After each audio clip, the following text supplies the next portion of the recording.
Prosseguindo com a nossa análise para construir um limitante inferior para o número de operações que qualquer algoritmo de ordenação baseado em comparações tem que fazer, lembrem que a gente estava analisando ali, a gente estava considerando duas grandezas. Uma era o número de permutações distintas que uma certa sequência de tamanho n poderia apresentar. E a gente chegou à conclusão que esse número é n fatorial. Tá? Então, esse já tinha sido calculado, a gente já estava satisfeito com isso. A outra grandeza que a gente começou a tratar foi o número de sequências distintas que um algoritmo genérico, um algoritmo qualquer, consegue distinguir após k comparações. E aqui a gente vale uma observação que, se o algoritmo precisa de k comparações para distinguir entre duas sequências, certamente ele precisa de pelo menos k comparações para ordenar. Por quê? Porque se vier até ele uma daquelas duas sequências, ele vai precisar das k comparações para saber com qual que ele está lidando, para tomar as decisões de transposição, troca de posição de elementos e coisas assim, para obter a solução adequada. Então, qualquer coisa menos do que isso deixa ele em maus lençóis, porque ele vai tomar decisões equivocadas ali de transposição de itens, de mudança de posição de itens, para pelo menos uma das sequências, né? Se ele não gastar todas as comparações que ele precisa para saber se ele está lidando com a sequência A ou com a sequência B, por exemplo. Então, continuando aqui para responder a questão de quantas sequências diferentes eu consigo identificar com k comparações, e olhando aqui para a árvore do exemplo anterior, que a gente estava construindo essa árvore no vídeo anterior, eu quero só fazer algumas observações que no início todas as sequências são iguais para o algoritmo, né? Eu estou me referindo a esse nó inicial aqui. Ele não fez nenhuma pergunta ainda sobre a comparação de elementos, então todas são iguais. O espaço de busca dele são todas as permutações possíveis. E cada comparação entre um par de elementos vai ter o efeito ali, né, pode resultar em sim ou não, né, pode resultar em sim, o elemento A é menor do que o B, ou não, o elemento A não é menor do que o B, o elemento que está numa certa posição comparado com outra. Tá? Na melhor das hipóteses, essa comparação vai dividir o espaço de busca em duas metades. Isso é o melhor que pode acontecer, isso é o que dá mais informação para o algoritmo. É muito ruim se dividir entre um elemento de um lado e todo o resto do outro. Isso aí é ainda pior, mas o melhor que eu consigo fazer é dividir em duas metades. E uma outra maneira de analisar, de enxergar esse dividir o espaço de busca em duas metades, né, um modo complementar, é pensar que o número de sequências identificadas corretamente, na melhor das hipóteses, ele dobra a cada comparação. Tá? Então eu tenho um crescimento exponencial na melhor das hipóteses. Tá?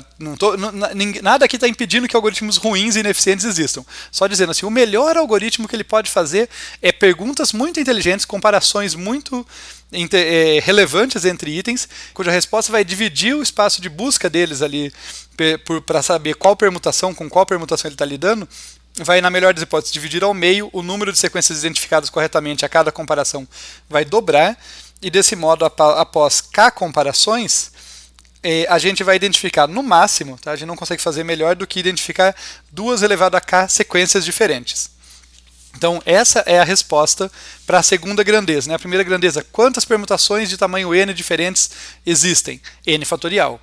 E quantas permutações eu consigo identificar corretamente com k comparações? No máximo, na melhor das hipóteses, 2 elevado a k sequências diferentes. A gente já vai tratar no próximo vídeo sobre a comparação entre essas grandezas. Aqui, só porque eu considero que essa segunda parte, aqui, essa análise do número de sequências um pouco tricky, assim, ela sempre dá um pouquinho de confusão, pelo menos em mim. Então, estou supondo que não é óbvio para vocês. Tá? Se for, ótimo. Mas se não for o caso, eu fiz mais um exemplo parecido com o anterior, mas agora sem o número, sem uma sequência específica, mostrando aqui como o meu algoritmo aqui, que ele vai lidar com apenas 3 elementos de novo aqui, para ficar curtinho, ele vai fazendo as perguntas sim ou não. Então, por exemplo, aqui no início ele vai perguntar A1 menor do que A2, sendo A1 o elemento da primeira posição e A2 o da segunda. Tá? Então ele pergunta sim ou não, e vocês vão perceber que no final de cada caminho que eu faço, eu vou sempre ter uma folha. Por exemplo, aqui, se eu responder A1 é menor do que A2, respondo sim, então tá bom. Então eu já sei que eu estou restrito a sequências em que eu tenho o elemento A1 alguma coisa e o A2, né? O A1 certamente tem que estar à esquerda do A2. Daí eu pergunto, A2 menor do que A3? Ele responde não. Então, se o A2 não é menor do que o A3, quer dizer que o A3, supondo que não tem empate, que o A3 é menor do que o A2, então agora eu estou naquela situação em que eu vou ter A1 ou A3, eu não sei qual, e o A2 lá na frente, né? Porque o A2, né, por essas perguntas, mostrou para mim que ele é maior do que ambos. Por fim, eu comparo A1 menor do que o A3. Se a resposta for não, se eu vier para esse caminho, eu sei que o A3 está antes, então eu vou ter aqui a resposta. A3 seguido de A1 seguido de A2. Essa é a única permutação que vai dar essa cadeia de respostas sim, não, não para essas perguntas. Tá? Note que aqui eu estou essa árvore representa um algoritmo específico, tá? Porque esse algoritmo fez essas perguntas e não outras, o algoritmo pode fazer a pergunta que for. O ponto é que qualquer algoritmo, tá? Por mais esperto que ele seja, ele vai ter que fazer essas perguntas para conseguir distinguir todas as permutações. Ele precisa fazer perguntas até que nas folhas dele sobre apenas uma permutação cravada, uma permutação totalmente identificada. Não pode ter certeza, senão o algoritmo não está correto.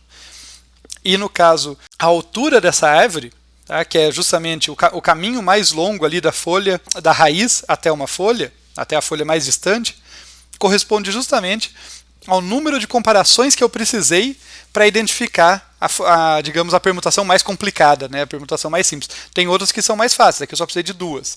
Mas o caminho da mais longa ali vai dizer respeito ao número mínimo de comparações e, portanto, de operações que esse algoritmo precisou para identificar.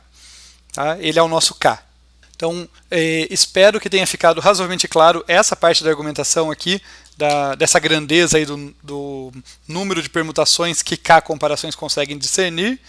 E no vídeo seguinte, a gente vai finalmente comparar essas duas grandezas para conseguir obter ali o limitante inferior para o problema da ordenação.